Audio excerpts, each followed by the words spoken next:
tous, je vous souhaite la bienvenue dans ce module 4 qui va être consacré au numérique et en particulier à l'étude de la classe inversée, et on va glisser progressivement sur l'usage pédagogique des capsules vidéo en classe. Dans ce module, je vous propose donc de commencer par définir la classe inversée. Si vous regardez sur Internet, traditionnellement, vous trouverez cette infographie pour présenter par opposition classe inversée par rapport à la classe traditionnelle. Donc, voilà comment est présentée la classe traditionnelle.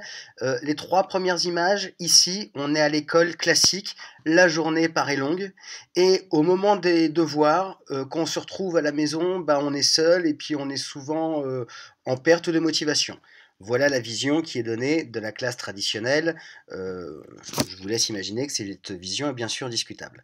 La classe inversée, à l'opposé, on va re-questionner le temps du présentiel en classe et le temps du travail à la maison.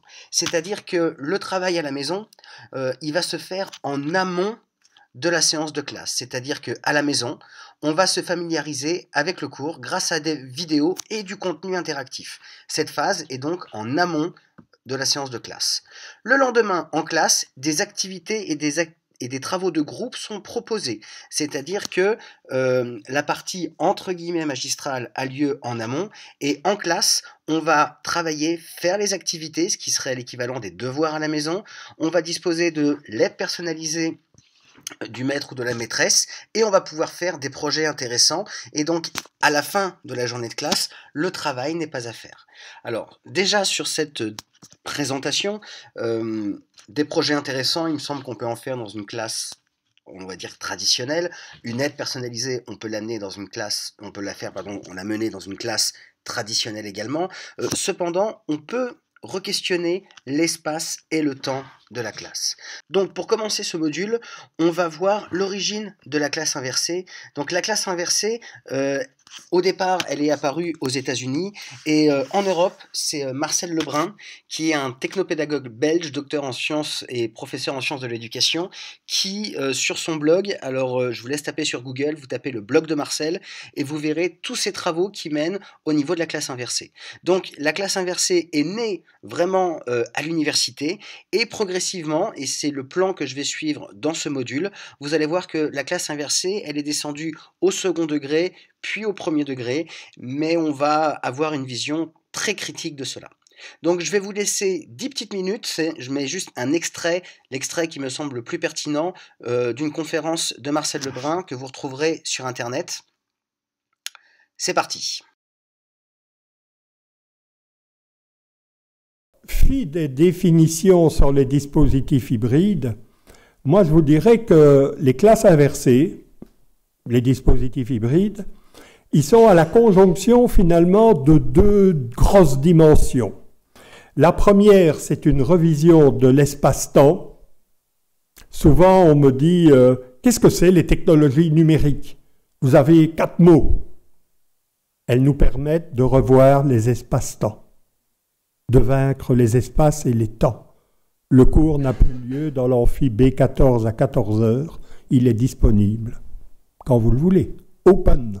C'est le sens du mot, mais aussi, et j'ai eu du mal à convaincre mes collègues qui travaillaient les dispositifs hybrides en étudiant les rapports présence-distance, une reconsidération de qu'est-ce que c'est enseigner et apprendre, j'en avais parlé dès le début. Alors, ce tableau-ci, vous le connaissez sans doute, c'est un tableau que j'avais fait il y a 3 ans quand j'ai commencé à m'intéresser aux classes inversées, bien que j'en faisais comme beaucoup d'entre vous sans le savoir.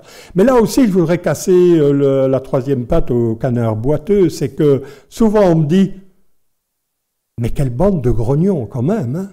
Oui, mais ça existait depuis longtemps. » Oui, où ça? Oui, moi dans ma carrière d'étudiant, j'ai connu un prof en 1972 qui faisait des classes inversées avec un livre. J'en ai connu un. D'accord?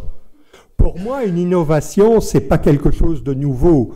Nous avons beaucoup de pionniers qui font des choses nouvelles avec le numérique. Mais pour moi, une innovation, c'est quelque chose qui va plus loin. Elle est qualifiée d'innovation quand elle percole dans le système. C'est-à-dire qu'elle rentre dans les habitudes et qu'elle meurt. et qu'elle meure. Parce qu'une innovation qui a réussi, c'est une innovation qui est devenue tellement banale qu'elle est morte. À cet instant, je dirais que le traditionnel est probablement une innovation qui a réussi. Alors, mon tableau, 2 colonnes, je vais vite, présence, distance, présence de l'enseignant. Ce qui dit tout de suite que c'est à la maison, mais ça pourrait être dans un local particulier dans l'école, une nouvelle forme des CDI finalement. Distance, c'est ce que je viens de vous dire, présence, c'est en présence de l'enseignant dans la classe. Et vous voyez 2 lignes, enseigner, apprendre. Traditionnellement, l'enseignement considéré comme transmission des savoirs, je vous expliquer pourquoi, se fait en présence. Et l'apprentissage, il est solitaire. Il est à distance. Oh, de temps en temps, on peut poser des questions au professeur, bien sûr, mais je pense à tous ces étudiants qui préparent leurs examens, ils sont dans leur chambrette d'étudiants, ils se disent « Mon Dieu, comment je vais apprendre tout ça ?» Ils auraient pu s'y prendre plus tôt, mais enfin, bon, voilà. Remarquez que c'est naturel. Je vous l'ai dit, on ne peut pas apprendre à la place de quelqu'un d'autre. Donc l'apprentissage est quelque chose d'individuel, d'assez solitaire. Oh, pas tout à fait. J'adore la phrase d'un pédagogue français, Philippe Carré, qui dit « On apprend toujours tout seul, mais jamais sans les autres. » Et nous allons devoir apprendre à vivre avec ces oppositions. Mais c'est l'un, c'est l'autre. C'est tout seul ou c'est avec les autres? C'est les deux en même temps. Il y a des catégorisations qui ne résisteront pas au numérique. Alors l'idée des classes inversées, l'idée initiale, c'est de dire qu'une partie, en tout cas, de l'enseignement en présence pourrait se faire à distance. Et vous voyez le fameux clin d'œil avec cette étudiante-là qui a des livres. Comment ça se fait qu'on n'a pas fait ça plus tôt? C'est une bonne question à se poser. Et le temps d'apprentissage, au lieu qu'il soit en dehors de la présence du maître, on pourrait considérer que les formes d'apprentissage, c'est-à-dire d'appropriation, se passent en présence. C'est l'idée des classes inversées. Alors vous avez vu que j'aurais pu faire disparaître les 2 cas de l'habituel. Je les ai simplement mis en grisé pour pouvoir dire que ce n'est pas l'un à la place de l'autre. C'est une évolution de l'un vers l'autre qui va opérer. Alors, je ne peux pas m'empêcher de citer Madame Annick.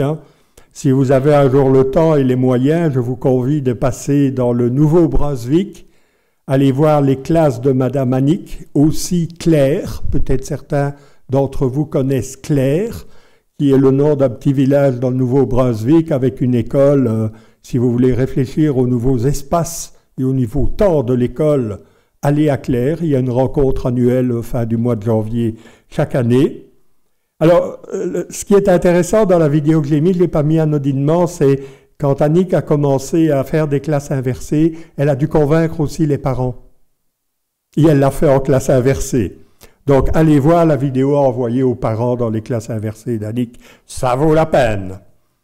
Ici en France, vous avez certaines SP, ici j'ai pris l'SP de Strasbourg, mais il y en a d'autres, qui accompagnent des enseignants dans les différents épisodes du développement professionnel des enseignants qui s'attaquent aux classes inversées, si vous voulez.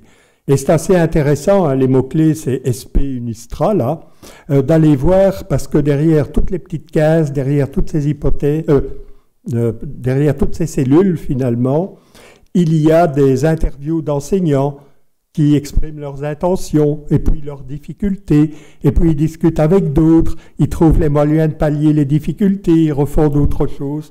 Ça me paraît quelque chose de très intéressant. Donc Marcel Lebrun va définir 3 niveaux de classe inversée. Le premier niveau, vous voyez comment est fait ce tableau, on a à distance et en présence. Donc au niveau 1, on va avoir à distance des vidéos, des textes qui vont être à consulter avant la phase présentielle.